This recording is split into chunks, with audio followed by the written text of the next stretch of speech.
what do you think is very unique about this very young generation? How are they different from, nalala yung kabakit mo dito sa mga alam sa mga actors mo? Or, what would you say is unique about their generation? Ano po, yung generation nila, may sarili silang mundo na sila lang yung nakakaintindi. May sarili kaming mundo na habang sinabi sarili. Ay, hindi ko lang. Selfie generation sila eh. Tsaka, yung... Sila yung nagbigay nung... Sila talaga yung movie, sila yung relax is just pag-ibig. Kasi sila yung relax, kami yung hindi. Kasi ang pagmatanda na parang baliw-baliw. So, baliw-baliw yung script, tapos sila, mas ginaliw nila. Sa yung generation nila, So, in short, baliw talaga yung generation namin. makulit.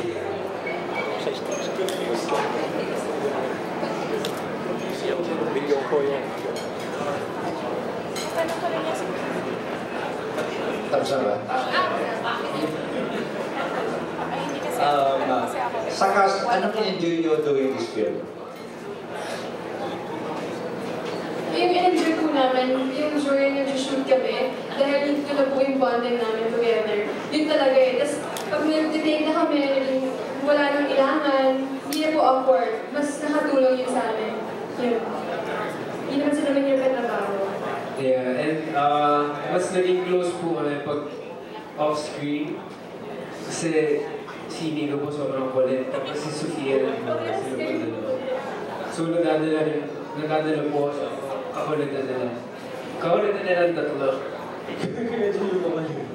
Ano po, for me, what I enjoyed the most was that I was able to work with the kasing age ko po na pag sa set, pag sa standby area, parang nagpa-party lang kami sa tent. Pagdala namin yung speakers, we just play music and jam. And yun po, it's just sobrang chill na fun environment po pag nandun sa set. Yeah, my last question.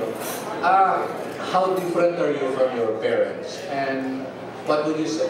Ano ang nakikita niyo sa parents niyo na sa palagay niyo kailangan ma-observe niyo as a young working people? Okay, the question is for Julian lang and Inigo kasi anak sila ng mga sikat, mga kaibigan natin Julian, ano daw yung gusto ma-absorb as far as the craft ng dad mo as an actor is concerned? Tama ba, Mr. Kaliman? Or how different are you as far as pathing sa showbiz as an actor? Right now, hindi ko po alam kasi it's my first movie pa naman po. So, siguro po, next time, hindi naman next time. Para sa susunod na lang po, titingnan na lang po na. Kasi si dad mo, comedy action, di ba? So ayaw mo muna ng ganong pathing. We'll see. Oh, we'll see.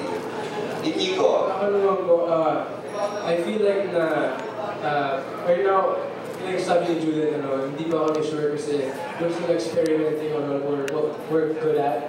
And we're still trying out new things. Pero I think I'm more on the music side and that my papa's more on the acting side. But I also enjoy acting. Okay, thank you. Mr. Kalima, thank you. Ayan. Tita Ethel na nasa go ahead, Tita Ethel. Gusto ko lang tanong sa apat na bata na artista kung na-in-love na kayo.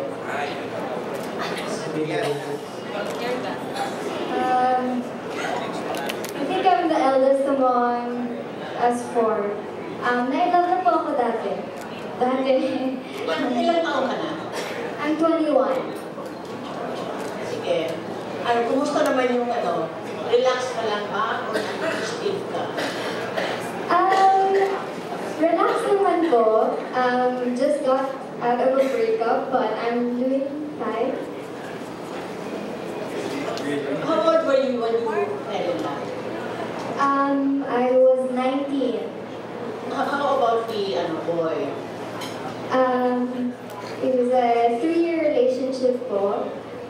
Ex-PBB housemate, James Reid. So I guess hindi ka naging relax.